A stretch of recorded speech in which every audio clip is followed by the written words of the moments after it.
funny enough, I was a science student. Like in my school, we used to wear lab coats and everything. So the whole becoming an arts-y type of person has never really been there for me. You get, but I've always kind of like life since.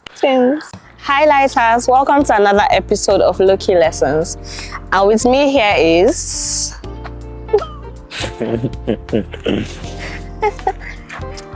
Hi, my name is Chris, but I'm popularly known as Creator. I'm a filmmaker, cinematographer, videographer, all of that's the good stuff. Hi Creator, welcome to my podcast. Hey, welcome. Thank you. Do you see stories before you shoot them? Yes, I believe I do, because I feel like every form of art starts in the mind. Like art is the process. You can't just go to the location and create without having some certain level of planning or thinking or process in your head first before anything becomes materialized. So yeah, I try to see stories before I create them, and I feel like the ones which are like the art that is created best are the one that you can see more clearer. I don't know if that makes sense. Like the ones where you can articulate and understand that, okay, yeah, this is what I'm going to do from year to year, and it just feels like you have it figured out in your head. It's easier to portray. So yeah, I would say I do see. What was your question? As before I create them, Abby? Do you see stories before you create them? Yes, I do see stories before I create them, yeah. Now that's interesting. What's more important to you? Lighting, angles, or emotions? So basically, I feel like everything comes together to make a good picture. You understand? So I wouldn't really want to put any form, like any of them above each other, because you can have a very good story, you can have really good angles, and the lighting just throws it off completely. Yeah. You can have really good lighting, you can have really good angles, and then the cast are not well trained and nobody knows what they are doing, and it doesn't make sense. True. Back and forth. So I feel like it doesn't really add up to put one on top of each other. I just feel like it's always best to be in a position where you can know that, okay, every single department is being handled properly and everything can come together and really make it make sense. Yeah. So, but if I was to choose, because I don't know, or can I escape with a vague answer and say none of them? But if I'm to choose, I would believe lighting has a very believe lighting has a very strong implementation when it comes to filmmaking in general. Like your lights can either break or make your film, your production, or whatever. But that does not mean it stands above the others. But it's just that with good lighting, it's easy, because when the frame starts, when what you are shooting starts, the lighting, the picture is what people see before they even articulate, oh, what are these people acting or whatever. Yeah, it's like that's the first thing you notice. Yes, from the creator. Jot that down. If your camera could talk, what would she say about you? I think that's a very deep question, because I think that's something that I've also personally been battling about. I feel like my camera would be a little bit disappointed. Why? If I'm being honest, because you know how it is when there's a come up when you are shooting with your phone at first, and then you eventually start to use a Nikon camera, so on and so forth. There's always a plan that, if I get this, I'm going to do this. Yeah. You understand? There's always a thought that, okay, I'm not doing this right now because I don't have this equipment. I'm not doing this right now because I don't have this ability to shoot this quality or whatever.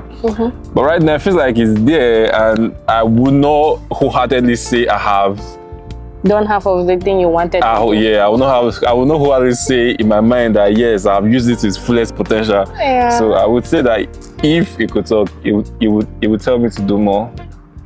That's good. So I think you should listen to your camera. Yes, I should actually.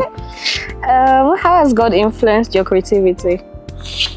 Okay, so I believe that God is the foundation to everything. So God is the almighty creator. For you. Before we start creating,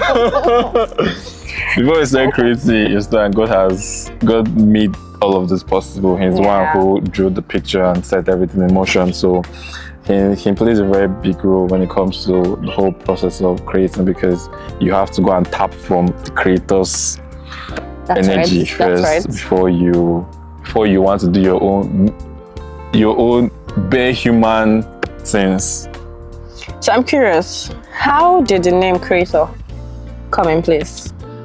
Okay, so most people tend to think the name creator comes from a place of, oh, this is me feeling like I am creator, I'm almighty. Nah, so basically when I decided that filmmaking and cinematography is something that I would want to really get interested in and push as a career, I was conflicted with, what would the brand be named? And funny enough, I was a science student. Like in my school, we used to wear lab coats and everything. So the whole becoming an arts-y type of person has never really been there for me. You get, but I've always kind of like things. But I've always sort of like admired from a distance. You understand? Like always sort of like how expressive art can be and how unconfiding, like how unlimited it can be. Like that art is free. Art is expression. It's like you can do whatever you want. So I've always admired people who are able to really create and articulate art. So the whole idea of being able to create, the whole idea of being able to put art out there in the world and have other people consume it and feel it, and maybe you can even create something that would take somebody to where you were when you were creating that thing. Like it's like a whole immersing process. So I was just mesmerized with the whole ability to be able to like really do really cool things. So the name creator came from that, basically came from appreciating that, okay, I'm part of those out there now who can actually create. Yes, that's why we have creator. That's so deep and inspiring. Thank you so much for sharing. You're welcome. Have you ever felt like quitting? Funny enough, I don't think I've actually precisely felt like quitting. I guess most times I just beat myself up about the fact of I do need to do a whole lot more, which we try, but true, there's still mountains that still needs to be conquered. So I'm not really sure I've ever been in a position where it has been difficult enough to feel like I want to quit. And that's basically because this isn't just a job, it isn't just like a career. It's not as if I'm like, let me go and work in restaurants. It's like something that was built out of interest and love. So I don't think you ever want to quit from something you're kind of really interested in. Yeah, like your passion. Like your passion, you stand. Like it's just you beat yourself about all of the time for certain reasons, but I'm not sure it gets to the point where you are like, nah, I'm never touching a camera again. True. Or nah, I'm never. Yeah, so I guess that's it. Thank you. So for somebody watching right now and the person wants to start creating, or the person wants to start something, but the person is feeling, should I start? Or everybody is basically doing the same thing. Should I just move on to something else? What advice would you give somebody that wants to start something? Okay, so what advice I would give anyone that wants to start something is that there's this saying, there's nothing that is easy. You just have to choose your own hard. I don't know. You get it? So like you can't think of anything right now that you tell me that is easy. Yahoo is not easy. Everything is not easy. Like now, those boys are not sleeping. You understand? So I would say that the best advice is just to start. Like perfection is overrated. Like when you tend to want to wait for a perfect time, wait for the perfect moment, like time just goes by. Yeah. When you start, along the line is when everything is going to make sense. You can't even plan finish because sometimes you feel like you have it all figured out and then nothing. So it's best to learn on the road. It's best to learn on the go. So it's never going to be on a platter of gold. It's never going to be a time that the universe is going to align and be like, yes, this is your time. It's your time. Nah.